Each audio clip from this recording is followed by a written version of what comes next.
उम्मीद है तुमने मेरी लास्ट वीडियो देखी होगी और मेरे कीबोर्ड शॉर्टकट्स को डाउनलोड भी किया होगा। अगर तुम उनकी प्रैक्टिस कर रहे हो तो शायद इस स्टेज पर तुम्हें ऐसा लगे कि ये खासे कॉम्प्लिकेटेड है, लेकिन मेरा यकीन रखो कि जब तुम एक बार इनके यूज टू हो जाओगे तो फिर तुम इनसे भाग नहीं सकते। और ख़ास तौर से जब मैं आगे इनको अपने प्रोजेक्ट्स में यूज़ करूँगा तब तुमको ज़्यादा बेहतर अंदाज़ा होगा कि ये कितने वर्थफुल और कितने क्रिएटिव हैं। अपनी लास्ट वीडियो में मैंने हाफ एक्शंस को कवर कर लिया था।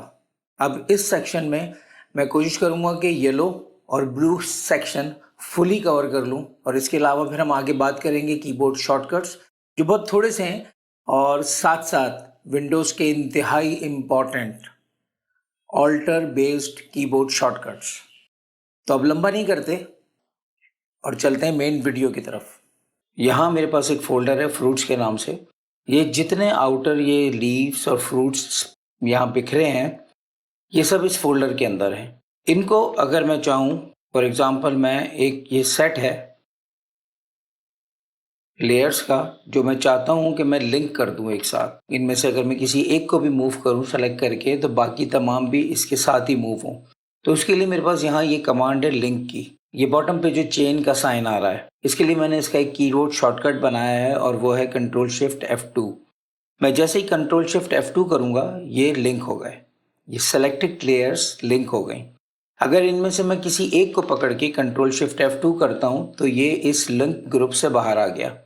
लेकिन अगर मैं किसी और नई लेयर को यहाँ पर किसी और नई लेयर को सेलेक्ट करके इस लिंक ग्रुप में से किसी भी एक लिंक लेयर को सेलेक्ट करता हूँ और दोबारा कंट्रोल शिफ्ट F2 करता हूँ तो बेसिकली ये सारे एक साथ लिंक हो गए। वो एक नई लेयर इस पुराने लिंक ग्रुप में ऐड हो गई। इसकी नेक्स्ट कमांड है वो भी इसी से रिलेटेड है। मैं इनमें से किसी एक को भी अगर सेलेक्ट कर लूँ और प्रेस करूँ कंट्रोल शिफ्ट F6 तो ये मेरे लेयर पैनल में ऑटोमेटिकली जो लेयर्स एक दूसरे से लिंक्ड थी वो ग्रुप हो गई। जैसे फॉर एग्जांपल मैं इनको कंट्रोल शिफ्ट और ब्रैकेट क्लोज से मैं इनको टॉप पर लाता हूँ और कंट्रोल G करके मैं इनको नए ग्रुप में ले लेता हूँ। दोबारा कंट्रोल ब्रैकेट क्लोज से मैं इनको एक फ्लाइट और ऊपर लाकर मैं इनको रीनेम कर सकता हूँ। जो नेक्स्ट कमांड है वो भी इसी से किसी हद तक रिलेटेड है। काम के दौरान में आपका जो लेयर पैनल है वो बहुत ज़्यादा बेतरतीब होता है और उसके अंदर लेयर ज़रूरी नहीं है कि रिलेटेड फोल्डर्स में ही पड़ी हों। हम जब काम कर रहे होते हैं तो उस वक्त लेयर्स का कुछ पता नहीं होता कि कौन सी लेयर कहाँ है। लेकिन अगर किसी लेयर को ढूंढना पड़ जाए या पर्टिकुलर फोल्डर में जाना हो तो बड़ी तकलीफ होती है। तो उसकी सबसे बेस्ट कमांड है ये collapse all groups. Control shift F9 ये मैंने प्रेस किया और तमाम ग्रुप उसने कोलैप्स कर दिए। यहाँ फिर मुझे जिस ग्रुप में जाना है मुझे बहुत आसानी है कि मैं उस पर्टिकुलर ग्रुप में दोबारा जा सकता हूँ। नेक्स्ट कमांड है select layer out of mask. बहुत सारी ऐसी लेयर्स होती हैं हमारे पास जिनमें मास्क हैं, लेकिन अगर हम एक दफ़ा मास्क सेलेक्ट कर लेते हैं तो हमें ज़रूरी ये होता है कि हम दोबारा इस लेयर को सेलेक्ट करें। तो या तो मैं दोबारा से लेयर पैनल में आऊँ, और अगर मैंने लेयर पैनल हाइड किया हुआ है तो उस वक्त मुझे दोबारा उस लेयर पैनल को रिवील करके उस पर्टिकुलर लेयर बंच में जाकर अपनी पर्टिकुलर लेयर को ढूंढना पड़ेगा या उसको किसी और तरीके से सिलेक्ट करना होगा और दोबारा मुझे अपनी लेयर को सिलेक्ट करना पड़ेगा मास्क से निकल के। लेकिन अगर मैं मास्क में हूँ और मैं चाहता हूँ कि मैं लेयर भी सेलेक्ट कर लूँ और वापस मास्क में भी चला जाऊँ तो इसके लिए मेरे पास दो बड़ी शानदार कमांड हैं। एक तो ये है और एक और है जो कि कीबोर्ड शॉर्टकट है। सबसे पहले मुझे क्या करना होगा, मैं प्रेस करूँगा कंट्रोल F10। इससे फ़ौरन ही लेयर सेलेक्ट हो गई। अब लेयर से लेयर मास्क में वापस जाने के लिए जो कमांड है वो है कंट्रोल बैकस्लैश। जब मैं कंट्रोल बैकस्लैश को एक दफ़ा स्लैश एंटर करूँगा तो वो मुझे उस सिलेक्शन की मास्किंग शो करेगा, और जब मैं दोबारा कंट्रोल बैकस्लैश प्रेस करूँगा तो ये एक्चुअली उस मास्क को हाइड करके मेरे मास्क को सेलेक्ट किया हुआ होगा। तो मेरे लिए बड़ी सहूलत है, मैं कंट्रोल F10 से लेयर सेलेक्ट करता हूँ और कंट्रोल बैकस्लैश से मैं वापस मास्क में आ जाता हूँ। इसके बाद जो मेरे पास कमांड है वो है स्मार्ट ऑब्जेक्ट वाया कॉपी। होता ये कि अगर मैं कंट्रोल ऑल्टर और लेफ्ट माउस बटन प्रेस करके इसको ड्रैग करूं तो एक्चुअल में मुझे एक कॉपी मिल गई। लेकिन जो सबसे बड़ी प्रॉब्लम है इस कॉपी की वो ये कि अगर मैं इस स्मार्ट ऑब्जेक्ट के अंदर जाऊं और यहाँ जाकर मैं इसमें कोई कलर अप्लाई कर दूं, कोई इफेक्ट अप्लाई कर दूं और उसके बाद सेव करके मैं वापस अगर अपने ऑब्जेक्ट में आता हूं तो एक्चुअल में ये दोनों पे अप्लाई हो गया, क्योंकि ये इसकी कॉपी है। तो जो कुछ मैं इस लेयर में करूंगा वो इस पर अप्लाई होगा। अच्छा, लेकिन दूसरा तरीका ये कि अगर मैं स्मार्ट ऑब्जेक्ट वाया कॉपी की जो कमांड है F12, अगर F12 प्रेस करता हूं तो एक एग्जैक्ट डुप्लीकेट इसी लेयर के ऊपर ओवरलैप हो जाएगी। अगर मैं उसे मूव करूं और दिखाऊं कि अगर इसके अंदर जाके अब अगर मैं कोई चेंजेस करता हूं, सेव करता हूं, तो इस पर नहीं आया। इसका मतलब ये इसका डुप्लीकेट है। इन दोनों के बीच का जो लिंक था वो स्मार्ट ऑब्जेक्ट वाया कॉपी से ब्रेक हो गया। इसके बाद बात आती है ब्लू सेक्शन की। लेकिन यहाँ मैं ये बात बताता चलूँ कि इन कमांड्स का असल मज़ा तब है और इनकी समझ भी तभी आएगी जब इनको प्रोजेक्ट्स में यूज़ किया जाएगा। लेकिन फिर भी यहाँ मैं एक क्विक रिव्यू दे देता हूँ। ये मेरे पास एक जॉब है। इसमें अगर फॉर एग्जांपल मुझे एक पर्टिकुलर लेयर है मेरे पास और मैं उसके गिर्द कोई सिलेक्शन अप्लाई करना चाहता हूँ तो मेरे पास कमांड है शिफ्ट F4। चूँकि जिस वक्त मैंने लेयर सेलेक्ट की, इतनी लेयर्स का यहाँ पे एक बंच नज़र आ रहा है, तो मैं जाकर इस लेयर को ढूंढना नहीं चाहता और इसमें सिलेक्शन भी मुझे चाहिए। तो मैं कंट्रोल ऑल्टर और राइट माउस बटन प्रेस करके उस पर्टिकुलर लेयर को सिलेक्ट कर सकता हूँ। जैसे कि ये सेलेक्ट हो गई, ये सेलेक्ट हो गई और शिफ्ट F4 प्रेस करता हूँ तो अब यहाँ सिलेक्शन आ गई। नेक्स्ट है सेलेक्ट एंड ब्लर फ्रीक्वेंसी। ये मैं भी नहीं बता सकता। उसकी वजह ये कि जिस वक्त मैं फ्रीक्वेंसी सेपरेशन आपको समझाऊंगा उस वक्त मैं इसको ज़्यादा बेहतर तौर पर समझा सकूंगा। डॉज एंड बर्न का भी यही है। जब मैं प्रोजेक्ट्स बनाऊंगा, प्रॉपर एक जॉब या प्रोजेक्ट को कंप्लीट करेंगे, उस वक्त डॉज एंड बर्न मैं कैसे यूज़ करता हूँ वो मैं सिखाऊंगा। Add grain overlay. किसी भी जॉब को फिनिश करने के बाद मैं उसमें कोशिश ये करता हूँ कि उसके टॉप पर हल्की फुल्की नॉइस ऐड कर दूँ। तो ये मेरे पास इमेज है।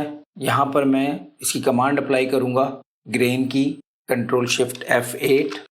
इसकी जो एक बहुत इम्पॉर्टेंट चीज़ है वो ये है कि गॉसियन अप्लाई करना है, मोनोक्रोमैटिक, और डॉक्यूमेंट की रेजोल्यूशन के हिसाब से इसमें वैल्यू ऐड करनी है। बार बार यूज करने के बाद आइडिया हो जाता है बहुत अच्छी तरह कि जिस रेजोल्यूशन की डॉक्यूमेंट पे तुम काम कर रहे हो वहाँ पर कितनी लेवल पे ये किस वैल्यू की ग्रेन ऐड करनी है। मैं इस वक्त इसको यहाँ पर 5 की वैल्यू दे के ओके कर देता हूँ। ये एक और लेयर ऐड करेगा, उसमें भी वैल्यू मैं 5 ही दूंगा। उसके बाद ये पूछ रहा है मुझसे ब्लर कितना देना है, मैं 0.1 ब्लर दूंगा। और इसके बाद एक और लेयर पे भी उसने ब्लर दिया, वो भी मैं 0.1 कर दूंगा। उसके बाद इसने एक मुझे फोल्डर दे दिया नॉइस ओवरले और इस फोल्डर की ओपेसिटी उसने कर दी है 45%। यहाँ बड़ा वाज़े नज़र आ रहा है। अगर मैं इस फोल्डर को क्लोज करूँ तो समझ में आ रहा है कि कितना ग्रेन ऐड हुआ है। अभी ये फिक्र मत करना कि एक पर्टिकुलर एक्शन या कमांड की नॉलेज बहुत कम मिल रही है। बहुत नॉलेज मिलेगी और बहुत कुछ पता चलेगा बहुत डिटेल में, और ये सब मैं बताऊंगा। Fill 100% black and multiply. ये उन लोगों के लिए है कि जो लोग अपनी जॉब को फोटोशॉप में कंप्लीट करते हैं और प्रिंटिंग प्रेस को भेजते हैं, उनको ये ज़रूरत पड़ती है कि उनके पास जो टेक्स्ट है, स्पेशली जहाँ वो ब्लैक कलर में टेक्स्ट यूज़ कर रहे हैं, तो वो एक्चुअली सिंगल 100% ब्लैक हो। उसमें फोटोशॉप के बाकी और CMYK में से CMY कलर ना हो और सिर्फ 100% ब्लैक हो। और जब वो आउटपुट भेजें तो बाकी जो 4 प्लेट्स हैं उनमें ब्लैक कलर ओवरलैप्ड आए। कि क्या बात मैं कर रहा हूँ ये मैं फिर भी थोड़ा सा बता देता हूँ ताकि जो लोग प्रिंट रिलेटेड काम नहीं कर रहे तो उनको ये मेरी जो कमांड है ये क्लियर हो जाए। फॉर एग्जांपल ये एक जॉब है मेरे पास और ये प्रिंट के लिए जा रही है। इसका जो कलर मोड है वो CMYK है, क्योंकि प्रिंटिंग के लिए CMYK की 4 प्लेट्स की ज़रूरत होती है, सियान, मजेंटा, येलो, ब्लैक। और आसान कर देता हूँ। होता ये है कि सिंपली इस जॉब के ऊपर मैं ये कीबोर्ड शॉर्टकट अप्लाई करूंगा। Fill 100% black and multiply, shift F10। इसके ब्लैक के अप्लाई करते ही इसमें जो कलर अब आ गया है वो आ गया 100% ब्लैक। अब अगर मैं जाकर इसकी चैनल्स की प्लेट्स चेक करूं तो सियान, मजेंटा, येलो किसी में भी मेरा टेक्स्ट मौजूद नहीं है, वो है मौजूद सिर्फ ब्लैक में। New layer grey soft light, ये भी मैं आगे प्रोजेक्ट में बताऊंगा। हाई पास बेसिकली एक प्रोसेस है जो कि हम जैसा शार्पन फिल्टर है इसी तरह हाई पास के थ्रू हम एक शार्पनेस अप्लाई करते हैं। मैं इस जॉब के ऊपर शार्पनेस अप्लाई करके दिखा देता हूँ। कंट्रोल F12 और यहाँ पर एक वैल्यू ऐड करनी है जो कि बहुत ज़्यादा ना हो। ये भी यूज़ कर करके आइडिया होता है कि एक्चुअली हमने हमारी जॉब की या डॉक्यूमेंट की किस रेजोल्यूशन पे हिसाब से यहाँ पर वैल्यू देनी है। ओके किया और ये मुझे एक फ़ोल्डर दे देगा हाई पास के नाम से। इसने यहाँ पर जो चीज़ें की हैं ये मैं बाद में सिखाऊंगा, लेकिन ये मैं बता दूं कि इसकी वजह से एक अच्छी खासी शार्पनेस ऐड हुई है, अगर तुम्हें यहाँ नज़र आ रहा हो इस वीडियो में। इसके बाद लास्ट कमांड है कलर सेचुरेशन। मैं अमूमन जॉब्स पर जब काम कर रहा होता हूँ तो बहुत सारी कलर वैल्यूज़ हैं जो बहुत ज़्यादा तेज़ हो जाती हैं या बहुत RGB स्टाइल हो जाती हैं, तो उनको सूट करने के लिए मेरे पास ये कमांड है कंट्रोल शिफ्ट F10, जिसकी वजह से मेरे पास होता ये है कि अभी तुमने देखा कि ये बहुत तेज़ कलर थे, ये सॉफ्ट हो गए। यहाँ ख़त्म होता है हमारा एक्शंस का सेक्शन। मैंने इस लिमिटेड टाइम में रहते हुए पूरी कोशिश की है कि जितना बेस्ट हो सका है इनको तुमको डिस्क्राइब कर दिया है, लेकिन आगे जब मैं इनको प्रॉपरली प्रोजेक्ट्स में यूज़ करूँगा तब तुम्हें इनकी वैल्यूज़ का ज़्यादा बेहतर अंदाज़ा होगा। तो अब आगे बढ़ते हैं कीबोर्ड शॉर्टकट्स और विंडोज़ के ऑल्टर बेस्ड कीबोर्ड शॉर्टकट्स की तरफ। कीबोर्ड शॉर्टकट डाउनलोड करने का प्रोसेस बड़ा ही सिंपल है। मेरे दिए हुए डाउनलोड लिंक से जहां तुमने फाइलें डाउनलोड की हैं वहां से क्रिएटिव एज कीबोर्ड शॉर्टकट्स इस फाइल को कॉपी कर लो, कंट्रोल C, और उसको लाकर इस मखसूस फोल्डर में पेस्ट करना है। इस फोल्डर का लिंक मैंने अपने वीडियो के डिस्क्रिप्शन में दे दिया है। मैं यहाँ पे थोड़ा सा इसको एक्सप्लेन भी कर देता हूँ। ये C ड्राइव में यूज़र्स का एक फोल्डर होगा और उसके आगे यहाँ पे ये शो कर रहा है नासिर। यहाँ पर आएगा तुम्हारे कंप्यूटर का नाम, जो भी तुम्हारे कंप्यूटर का नाम है। इसके बाद app data, roaming, Adobe Photoshop 2022, यहाँ पर तुम्हारा जो भी वर्जन तुम यूज़ कर रहे हो फोटोशॉप का वो उसका नंबर आएगा। उसके बाद प्रीसेट्स और कीबोर्ड शॉर्टकट्स, यहाँ पर मैंने इसको कंट्रोल V करके अपने शॉर्टकट्स को यहाँ पेस्ट कर दिया। अब चलते हैं फोटोशॉप की तरफ। फोटोशॉप में आगे हम जाएंगे कीबोर्ड शॉर्टकट्स में, तो यहाँ से इसको क्लिक किया और तुम्हारे पास आ जाएगा ये पैनल कीबोर्ड शॉर्टकट्स का। वैसे तो यहाँ बहुत कुछ है, मैं इसको बाद में तुम्हें डिस्क्राइब कर दूंगा, लेकिन अभी क्विकली ये बता दूं कि यहाँ पर कीबोर्ड फोटोशॉप डिफ़ॉल्ट्स की जगह तुमने क्लिक करना है और लिस्ट में मौजूद तुम्हारा क्रिएटिव एज कीबोर्ड शॉर्टकट्स इसको सेलेक्ट करके ओके कर देना है। अब तुम्हारे कीबोर्ड शॉर्टकट्स इंस्टॉल हो चुके हैं। ये वो कीबोर्ड शॉर्टकट्स हैं जो मैंने तुम्हें दिए हैं। अब ये कीबोर्ड शॉर्टकट्स कैसे यूज़ होंगे मैं तुम्हें क्विकली इनका ब्रीफ दे देता हूँ। वैसे मेरे कीबोर्ड शॉर्टकट्स बहुत ज़्यादा नहीं हैं।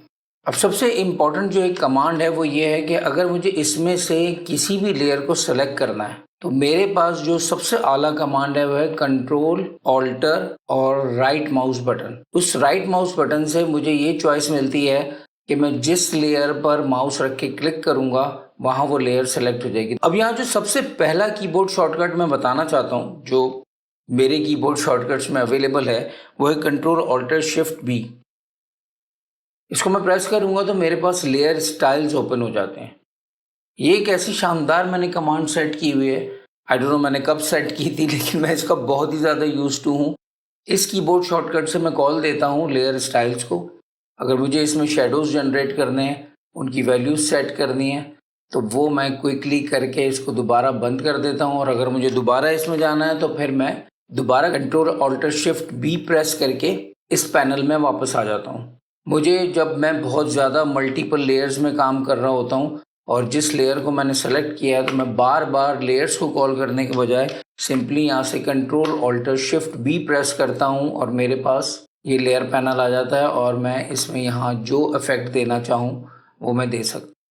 इसके बाद जो मेरे पास कमांड है वो लेयर स्टाइल से ही रिलेटेड है। मैंने इस एक पर्टिकुलर लेयर पर बहुत सारे स्टाइल्स अप्लाई किए हैं। अगर ये सारी ये या जो भी मैंने लेयर स्टाइल इस पर अप्लाई किए हैं और मैं चाहता हूँ कि इन सब का ओवरऑल एक साथ इम्पैक्ट रिड्यूस हो जाए और बजाय इसके कि मैं दोबारा लेयर स्टाइल्स में जाऊं और जाकर वहाँ एक एक को अगेन वैल्यूज अप्लाई करूं, तो ये मेरे लिए बड़ा लंबा काम हो जाएगा। मैंने इसके लिए कमांड सेट की है control alt shift F। Control alt shift F press करते ही मेरे पास ये कमांड आ जाती है। यहाँ मैं इसको जो चाहूँ वैल्यू दे दूँ, जैसे चाहूँ इसको रिड्यूस करूँ, इंक्रीज करूँ। मैं चाहूँ तो यहाँ डबल क्लिक करके माउस व्हील से वैल्यूज़ को रिड्यूस कर सकता हूँ और जहाँ मुझे बेहतर लगता है उसको मैं ओके कर दूँ। लेकिन ये ओवरऑल लेयर स्टाइल पे जितने भी मैंने एक लेयर पर स्टाइल्स अप्लाई किए हैं, ये स्केल लेयर इफेक्ट उन सबको एक साथ कंट्रोल करता है। इसके अलावा जो मेरे पास बहुत थोड़ी सी कमांड्स हैं जो कि मैंने कीबोर्ड शॉर्टकट में सेट की हैं, वो ये है कि मैं एडजस्टमेंट लेयर्स का बड़ा फ्रीक्वेंट यूज़ करता हूँ। अगर तुम मेरे लेयर पैनल को गौर से देखो तो तुमको यहाँ बहुत सारी एडजस्टमेंट लेयर्स नज़र आएंगी। मैं एडजस्टमेंट लेयर्स का बहुत ही फ्रीक्वेंटली यूज़ करता हूँ। तो जो ख़ास एडजस्टमेंट लेयर्स हैं जिनको मैं बहुत यूज़ करता हूँ, उनके साथ मैंने कीबोर्ड शॉर्टकट्स सेट कर दिए हैं। सबसे ज़्यादा जो एडजस्टमेंट लेयर मैं यूज़ करता हूँ वो है कर्व्स। कर्व्स को यूज़ करने के लिए मैंने कमांड सेट की है शिफ्ट कंट्रोल P। यहाँ ये मुझे ऑप्शन पूछता है कि मैंने आया कि इसका कोई नाम चेंज करना है। मैं अमूमन ओके करके आगे बढ़ जाता हूँ। नेमिंग और ग्रुपिंग मैं हमेशा जॉब के आखिर में करता हूँ। यहाँ से जो सेकंड कमांड है मेरे पास वो आती है ह्यू सैचुरेशन और विब्रेंस। ह्यू सैचुरेशन के लिए कंट्रोल ऑल्टर H। ह्यू सैचुरेशन के बाद जो मेरे पास थर्ड एडजस्टमेंट लेयर है वो है colour balance. Control alt B, colour balance. इसके बाद जो सबसे इंपॉर्टेंट कमांड है वो है लुकअप टेबल की। किसी भी जॉब को फिनिश करने के बाद मेरा ये मूड होता है कि मैं उसको अपनी मतलूबा टोन में लेकर आऊँ। अमूमन इसमें जो सबसे ज़्यादा मुझे हेल्प आउट करता है वो है लुकअप टेबल्स। लुकअप टेबल्स के लिए मैंने कमांड सेट की है कंट्रोल ऑल्टर P और यहाँ से मेरे पास लुकअप टेबल्स की एक बड़ी रेंज मौजूद है। इसमें कुछ मेरे अपने बनाए हुए, कुछ मैंने इंटरनेट से फ्री डाउनलोड किए हैं, कुछ मेरे पास परचेस्ड वर्जन भी हैं। तो मैं अपना मतलूबा इसमें से लुकअप टेबल सेलेक्ट करके वो मैं अप्लाई कर देता हूँ। तो यहाँ ख़त्म होता है हमारा कीबोर्ड शॉर्टकट्स का सेक्शन।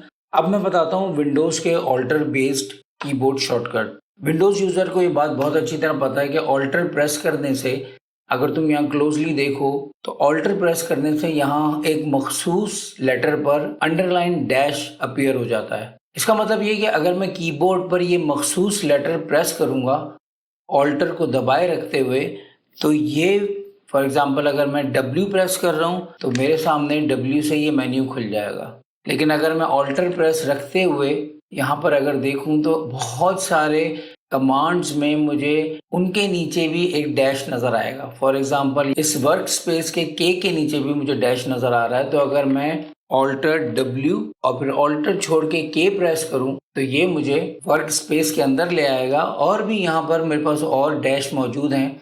तो मैं चाहूँ तो मैं वो लेटर भी कीबोर्ड पर प्रेस करूँ तो वो कमांड अप्लाई हो जाएगी। अब मैं तुम्हें बताता हूँ कि ऐसे बहुत सारे ऑल्टर बेस्ड कीबोर्ड शॉर्टकट्स हैं जो मैं बहुत रवानी से यूज़ करता हूँ।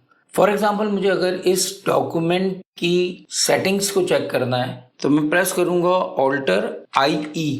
ऑल्टर I और E से ये मुझे इमेज साइज़ का पैनल अपीयर कर देगा। यहाँ मुझे पता चल रहा है कि इसकी रेजोल्यूशन 250 है, साइज़ इसका क्या है। अगर मुझे यहाँ कोई चेंज करना है तो वो मैं नई वैल्यू ऐड करके इसको ओके कर दूँगा।